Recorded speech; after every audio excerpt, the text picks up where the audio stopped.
नमस्कार मित्रों, आज हम चर्चा कर रहे हैं बीए भाग तृतीय महाराजा गंगा सिंह विश्वविद्यालय और बीए भाग प्रथम राजस्थान विश्वविद्यालय, दोनों में ही सेकंड पेपर भारतीय समाज। और भारतीय समाज में हमने एक बहुत ही महत्वपूर्ण टॉपिक, परीक्षा उपयोगी टॉपिक लिया हुआ है, विवाह। उसमें भी हिंदू विवाह की बात कर रहे हैं हम। और हिंदू विवाह के संदर्भ में मेरी आपसे ये चौथी मुलाकात है। और आज के इस वीडियो में मैं आपसे चर्चा करूंगा कि विवाह के भेद या प्रकार।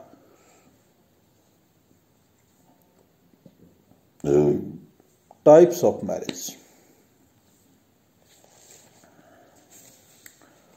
मानव समाज के विकास के साथ साथ विवाह के भी विभिन्न प्रकार अस्तित्व में आए।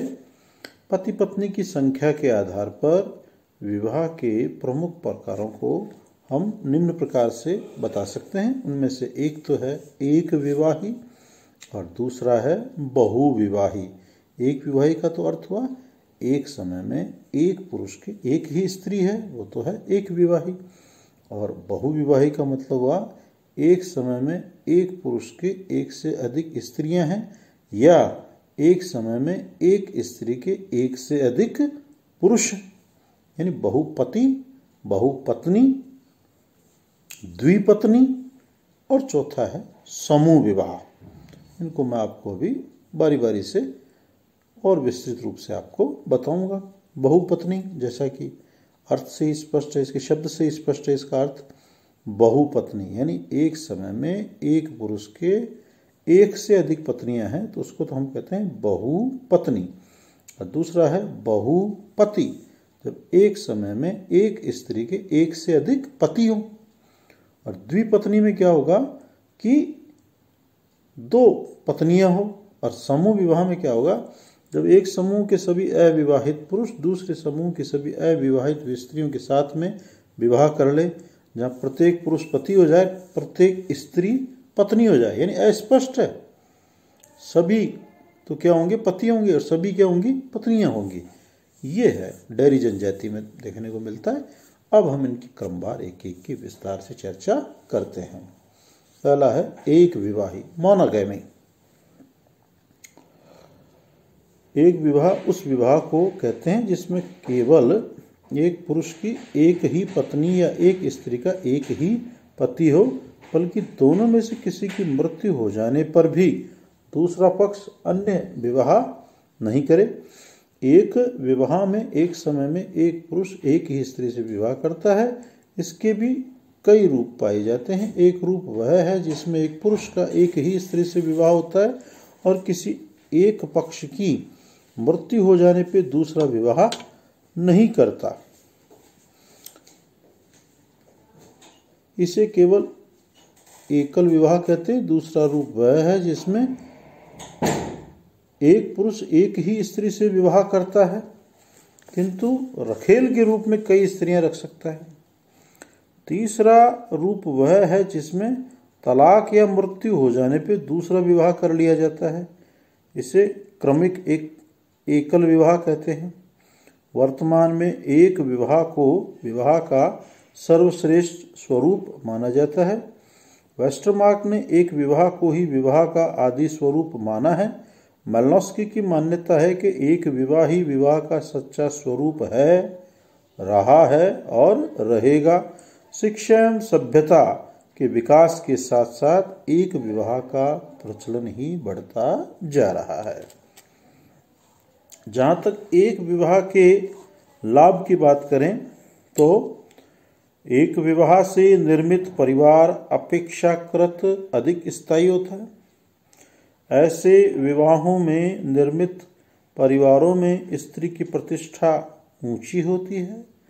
एक विवाह परिवारों में बच्चों का लालन पालन, समाजीकरण एवं शिक्षा का कार्य उचित रूप से संपन्न होता है। एक विवाही परिवारों में संघर्षों के अभाव में मानसिक तनाव भी कम पाया जाता है और एक विवाही परिवार का जीवन स्तर ऊंचा होता है।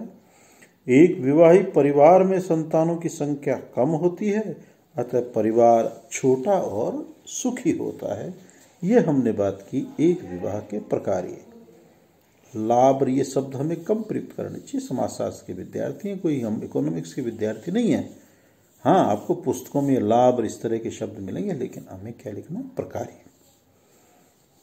अब बात करेंगे बहुविवाही, पॉलीगमी। जब एकाधिक पुरुष अथवा स्त्रियां विवाह बंधन में बंधते हैं तो ऐसे विवाह को बहुविवाही कहते हैं।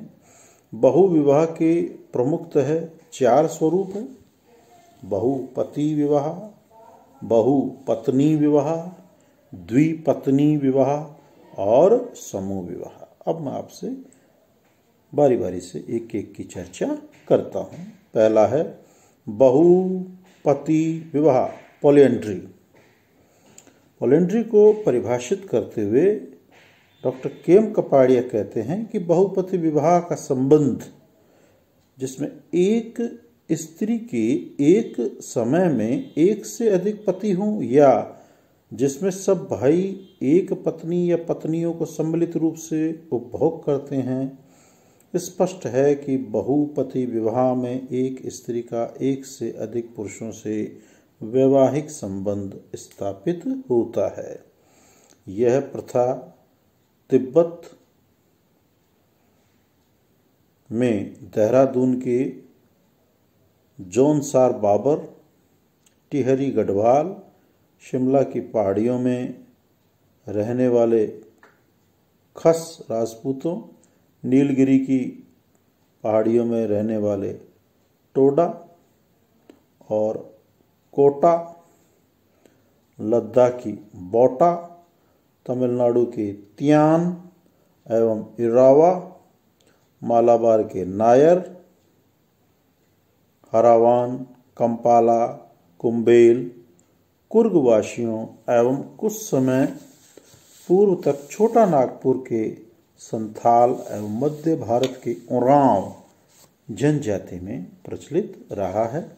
उत्तरी भारत में जाटों के कुछ वर्गों में भी बहुपतित्व का प्रचलन है, किंतु वर्तमान में धीरे धीरे इस प्रकार के विवाहों का प्रचलन समाप्त होता जा रहा है।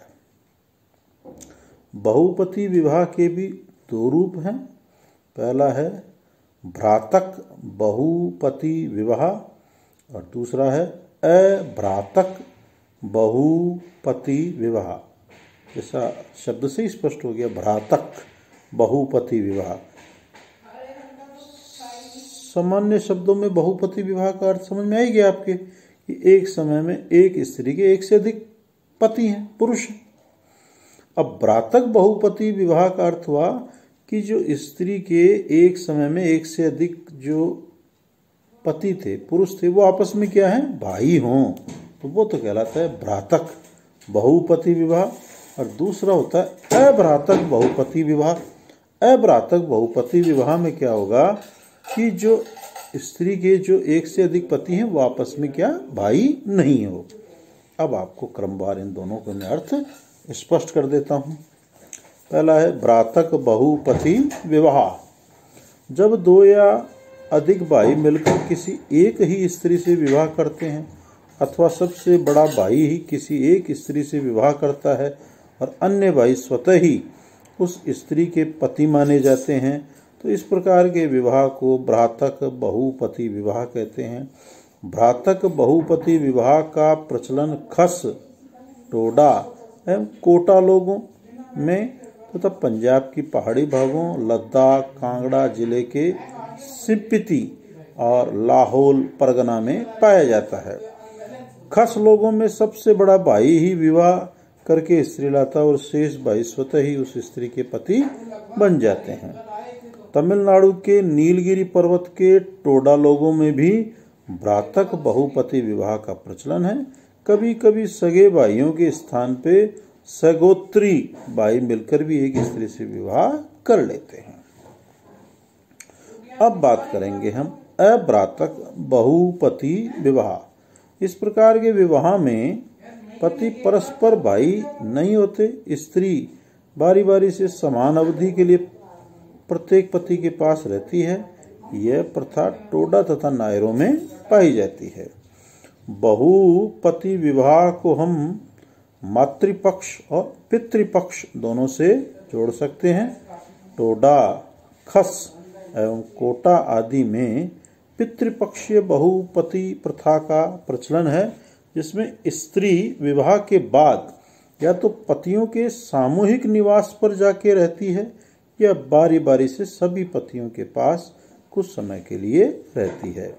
मातृपक्षीय बहुपति विवाह परिवार में स्त्री अपनी मां के परिवार में या मूल निवास स्थान पर रहती है और पति ही बारी बारी से वहां निवास करने के लिए आते रहते हैं। यह प्रथा मातृवंशीय नायर लोगों में पाई जाती है। अब हम अगर बात करें बहुपति विवाह के कारणों की, तो ये कुछ कारण जिन्हें कि हम रेखांकित कर सकते हैं ये निम्न है। वेस्टरमार्क का मत है कि बहुपति विवाह का मुख्य कारण लिंगानुपात का असंतुलित होना है। जिन समाजों में स्त्रियों की तुलना में पुरुष अधिक होते हैं वहां बहुपति प्रथा पाई जाती है, जबकि कुछ समाजों में गरीबी भी इस प्रकार के विवाहों के लिए उत्तरदायी है। पैदावार कम होने, कृषि योग्य भूमि का अभाव होने, सुगमता पूर्वक धन न कमा सकने आदि के कारण परिवार का भरण पोषण कठिन होता है। इसलिए कई पुरुष मिलकर एक स्त्री से विवाह करते हैं। अगला है जनसंख्या को मर्यादित रखने की इच्छा के कारण भी बहुपति विवाह का पालन किया जाता है, क्योंकि ऐसे विवाह में संतानें कम होती है। अगर कारणों की बात करें तो इसमें वधू मूल्य प्रथा भी एक बहुत बड़ा कारण है। कई समाजों में बहुपति विवाह का कारण वधू मूल्य की अधिकता है। वधू मूल्य को जुटाने के लिए सभी सामूहिक प्रयास करते हैं और ऐसी दशा में विवाह करके लाई गई स्त्री पर भी सभी का सामूहिक अधिकार होता है। अगले कारण की अगर हम बात करें तो संपत्ति के विभाजन को रोकने के लिए बहुपति विवाह का प्रचलन पाया जाता है। नेक्स्ट कारक है भौगोलिक परिस्थितियां। टोडा एवं खस लोग जिस स्थानों पर रहते हैं वह कृषि योग्य भूमि का अभाव है और संपूर्ण प्रदेश पथरीला एवं पहाड़ी है। अतः इन्हें प्रकृति से कठोर संघर्ष करना होता है, जिसमें अकेला व्यक्ति असक्षम है। अतः सभी भाई मिलकर ही परिवार के स्त्री एवं बच्चों का भरण पोषण करते हैं। अगला कारण है धार्मिक कारण। खस लोग अपने आप को पांडवों का वंशज मानते हैं, अतः ये भी द्रौपदी विवाह का पालन करते हैं। इस प्रकार बहुपति विवाह विभिन्न भौगोलिक, धार्मिक, जननांकिकीय एवं आर्थिक कारकों का परिणाम है। ये आज मित्रों हमने चर्चा की बहुपति विवाह की। अब हम कल चर्चा करेंगे बहुपत्नी विवाह की। हर वीडियो के बाद मेरा आपसे यही एक सुझाव, सजेशन रहता है कि आप इन वीडियोस को लाइक करें, सब्सक्राइब करें, कमेंट्स करें। सरकार द्वारा जो गाइडलाइन दी जा रही है उसकी कठोरता से अनुपालना करें। स्वस्थ रहें, प्रसन्नचित रहें, नोट्स बनाते रहें और जिन तक अगर ये नोट्स नहीं पहुंच रहे हैं उन तक पहुंचाने का भी हमें प्रयास करना है।